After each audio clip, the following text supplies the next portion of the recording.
Congratulations for organizing this event. And I do apologize for being somehow in the need of not attending the last part of the session, because we also have the philosophy nights here. So I think it's a worldwide celebration of philosophy, which somehow gives me joy. With your permission, I'm going to share my screen. Is this okay for you? Yeah, that's good. Perfect. Thank you very much. So just 1 second, because I don't know why it's not working. Just to have the F5. Come on.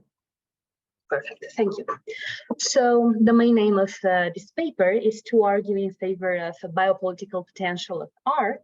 The spotlight here is on the power of contemporary cinema to provide a visual biopolitical critique by prospecting life and examining the authority that historical regimes of power, knowledge, and processes of subjectivation have on shaping binational and transnational identities for individuals, such as the Jewish identity that evolved as a puzzle of Israeli and Palestinian coordinates.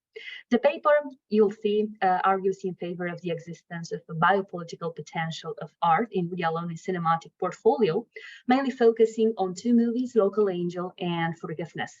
Spinoza's and Benjamin's modern philosophical influences on Aloni was one of my favorites, as well as Žižek and Badiou's critiques on the aesthetic trajectories of the artist's movies, are explored in order to highlight the character of the biopolitical art, which can be reduced to the following 4 concepts: radical grace, topological gap, new place, forgiveness, normalization, and normal life standards.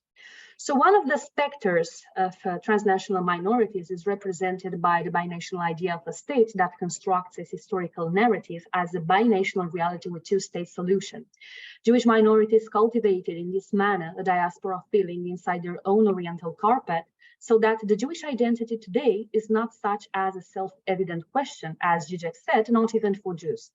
On the one hand, there are Jews trying to fulfill the traditional project of their motherland, but on the other hand, there are Jews who endure the atrocities of Shoah just to remain present in both the physical and mental geography of their sense of belonging. The Jewish question nowadays is split between Palestinian Jews and Israeli Jews.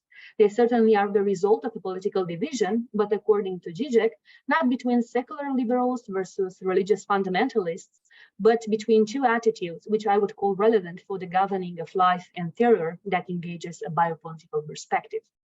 The radically liberal Zionism, this is all the rights for the Palestinians, but not a secular state, that's too risky, and an attitude would be willing to risk a secular state. End of the quote of Žižek. Žižek's argument is relevant because in these terms, secularism becomes a risk to the radicalization of the traditional Jewish identity. Therefore, we have to answer, following this route, Žižek's question: what does a Jew want? The first presupposition is that Jewish people want the recognition of their identity, starting with their binationalism as an expression of a minimal distance for biopolitical security. At a first glimpse, Žižek's option to explain the Jewish political faith through the formula, I quote, "let's have a secular state, but a little later on," end of the quote, is inappropriate. The problem is to recognize that the concept itself of identity is intercultural, at least for the Jewish, and consequently binational. Aloni's movie Surprise, according to Žižek, the 2 individual groups in the scenario of negotiation, while in real life, these political actors argue the reverse, meaning the total rupture. The Jewish definitely want transnational character to be bounded on binationalism. So to the question, what does a Jew want? One should not answer which Jew, but for all of Jews, he has one desire. Secularism would involve, in Žižek's perspective, converting the Old Jerusalem to an exclusive sacred space for religious rituals. Social and civil emancipation should be gained on the field of political boundaries, not on religious ones. Aloni's film, Local Angel, is inspired by the interpretation that Walter Benjamin gives in the thesis on the philosophy of history to the painting of Paul Klee, Angelus Novus, a monoprint from 1920. According to Benjamin, the angel is depicted in a dynamic that inspires the moving away from the past, the tragedies of the unstable present, and the run from the chaos unleashed under its wings. The angel is the symbol of history in its process. Correspondingly, Aloni's Local Angel takes his face from the Jewish identity. Among the history embedded within concepts such as sacrifice, faith, and sacred duty, the Palestinian-Israeli conflict shows up as a rivalry of traditions disputed on the realm of capitalism. The documentary reflects Aloni's intellectual travels commenced soon after the 9/11 catastrophe to Israel, where he seeks to rediscover the theological and political roots of his mother, Sholomit Aloni, known as the founder of Israel's civil rights movement. As a peace activist, she seems to be Aloni's original angel, followed by Oana Șerban and Yasser Arafat, with whom Aloni engages in dialogue, along with other cultural figures of the Israeli and Palestinian society, slightly interrupted by the altered image of Pless and Benjamin's angel. Aloni's affinities with Benjamin's thought, one of the later representatives of the Frankfurt School, is not accidental.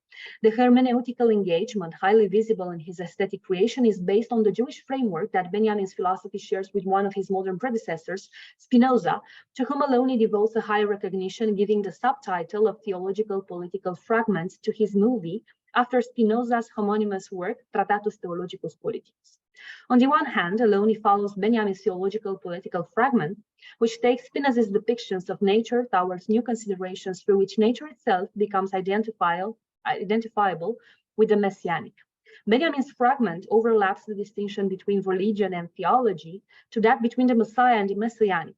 Aloni speculates in his movie that Benjamin's main reflection is that, and I quote, the order of the profane should be erected on the idea of happiness, end of the quote, and questions the messianic nature of happiness as it is addressed by the Jewish identity in the narrative proper to Israeli-Palestinian conflicts. Nevertheless, his local angel, whereas local might be easily interpreted as Jewish in his binational appearances, lost his aura and became a ruin, in Benjamin's words, as history progressed and implicitly the Israeli-Palestinian conflicts amplified. But in Aloni's logic, local is not enough for universal. His artistic perspectives share their ideological background, which advocates for abolishing an unsuccessful and inauthentic Jewish democracy with a binational state. As a matter of fact, every work of Aloni is signed under the motto, and I quote, "From the river to the sea, all the people must be free," end of the quote. What separates Israeli and Palestinian people is not only their country lifestyles and perspectives on identity, faith, and submission to God's will, but also the radicalization of their values through capitalism. Israel and Palestine began to look more like the East and the West, a radical opposition born from a theological clash that advanced as a political conflict supported by the same capitalist progress belonging to an American landscape from the beginning of the film. The voice of the narrator, which interrupts the film frames devoted to capitalist industry of music, dance, fame, and highlight of the Orient, expressed by Israeli singers and Palestinian rap groups, doubles the iconic image of the theological symbol with a story. And I quote from Aloni, "The angel looks as though he is about to move away from something he has been guarding," end of the quote. So the statue of the angel, placed in the cemetery of Jaffa with his wings to the dead and his back to the world, announces the break of Israel and Palestine as the progress of history, otherwise assimilated through the contrast between East and West.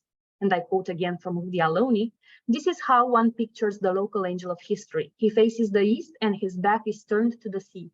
The waves in constant motion behind him beckon him to sail westward," end of the quote. In the end, the angel fails. The angel follows the divisions of consciousness from New York to Israel and from Israel to Palestine. Peace in the Name of Life depicts a subjective engagement through which life is reduced to a normalized behavior that most of all is considered to be normal under the assumption that the people who live in Palestine are something like the same to those who live in Israel.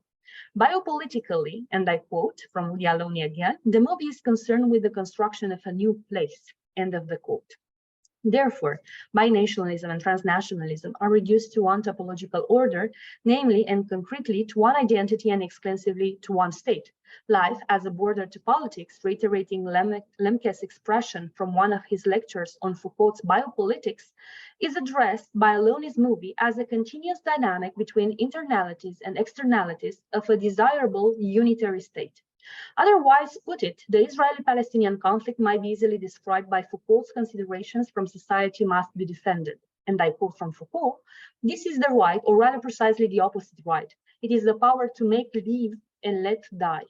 The right of sovereignty was the right to take life or let live. And then this new right is established, the right to make live and let die." In fact, Israel and Palestinians dispute the right to govern and the risks of massifying, but as Foucault would argue, the massifying would gather people not as men as body, but as men as species.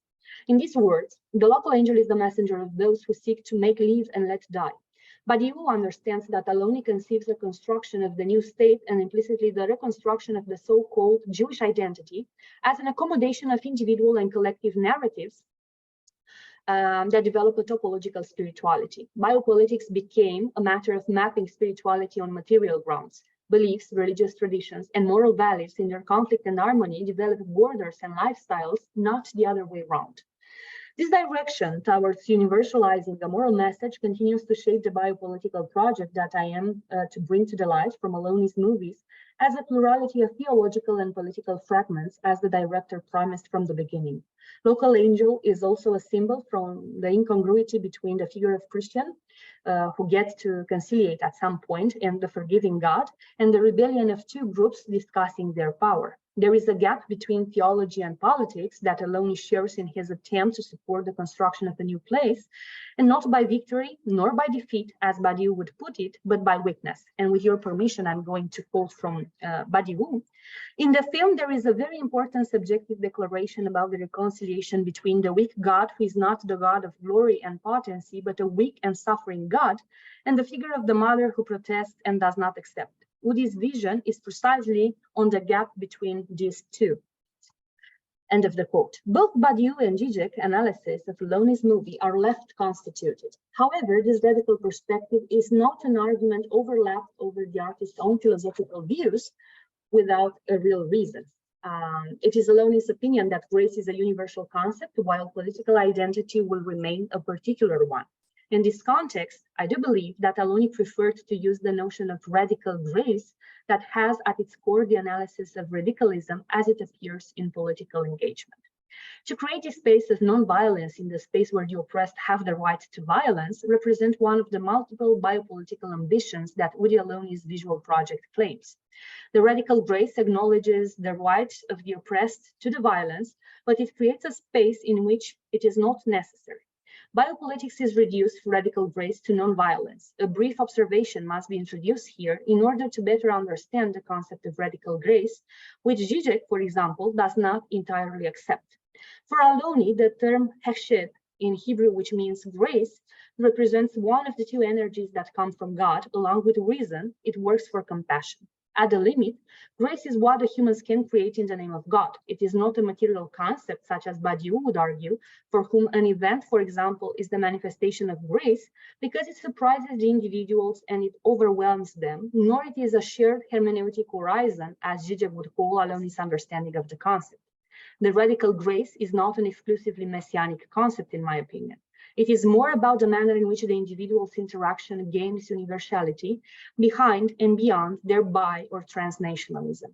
The figure of compromise is reflected by the local angel. As Žižek said, to put in naive theological terms, God created the world, things went wrong, and the only option for God as creator was to throw himself into it, to fall into his own picture, and the angel fell.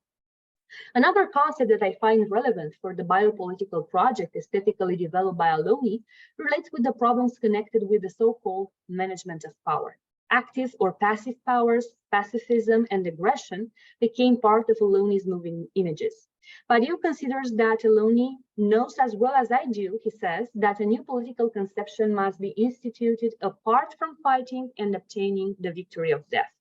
I would argue that, consequently, Aloni's biopolitical project understands power not as a score of defeats and victories, but as a neutral equilibrium sustained not exclusively by politics, but also by religion and culture. In the movie, we can see that the art, the singers, and love are determinations immanent to a real conception of a political transformation of place. Now, what you see here are some snapshots from the background of the movie. It seemed to me that the power of image is more important than the processual transgression of the film by itself. So that's why I just wanted to freeze some backgrounds in order to have them to your disposal. And to my opinion, they are necessary and relevant to understand the biopolitical terms that I tried to sketch here.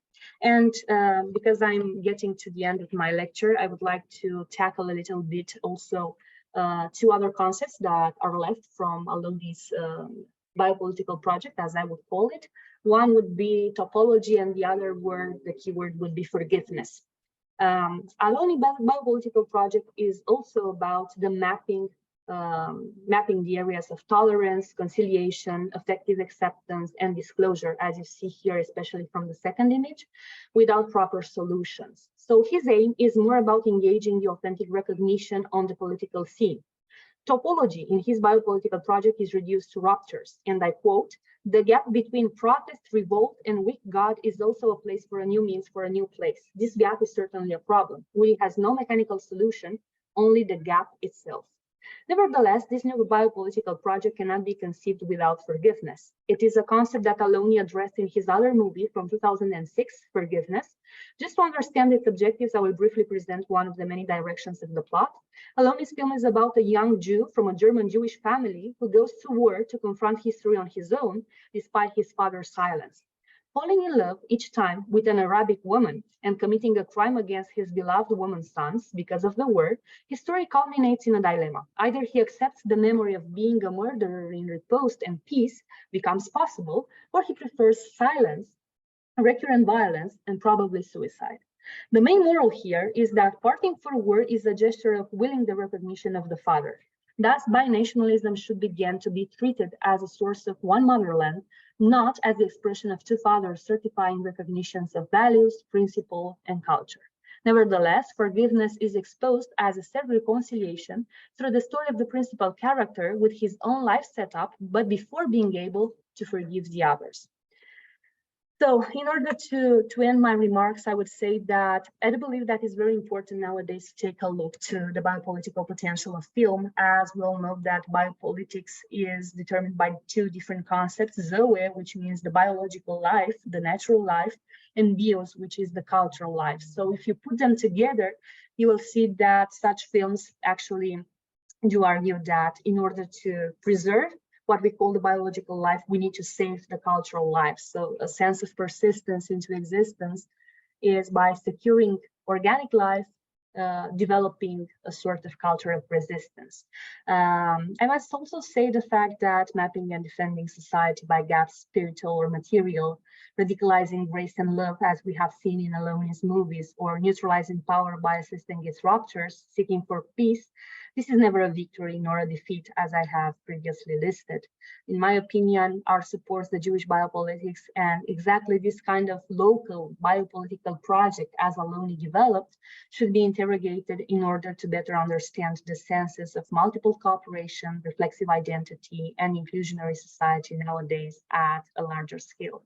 I also must say in the end of my presentation that I make myself guilty for choosing this topic because I was very interested to see how, for the first time, many philosophers such as Badiou, Nancy, Žižek stood at the same table, having a look to the same movie and saying, hey, I might have some biopolitical arguments related to that. So I do believe that this kind of link, this kind of bridge between philosophers and artists should be more and more supported. And at least if I got the chance to transmit this argument, I feel happy for our today's meeting. Thank you very much for your attention.